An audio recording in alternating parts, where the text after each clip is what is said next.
Komedian dan presenter Nina Carolina atau yang akrab disapa Po Alpa meninggal dunia. Kabar duka ini disampaikan Raffi Ahmad dan Irfan Hakim, sahabat mendiang Po Alpa di acara For Your Pagi atau FYP yang mereka pandu pada Jumat 15 Agustus 2025 pagi. Mengenang perjalanan karirnya, Po Alpa mulai dikenal luas publik pada 2018 setelah video curhatnya yang berlogat Betawi kental viral di media sosial. Di video tersebut, pengucapan kata Alfamart yang terdengar unik membuatnya banjir undangan ke berbagai acara televisi.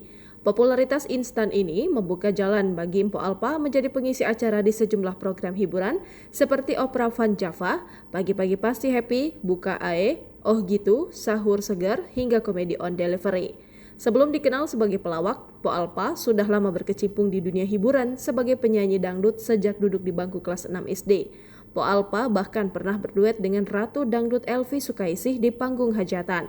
Selain komedi, ia juga merilis 2 single berjudul Ke Emol pada 2018 dan Mati Rasa pada 2020.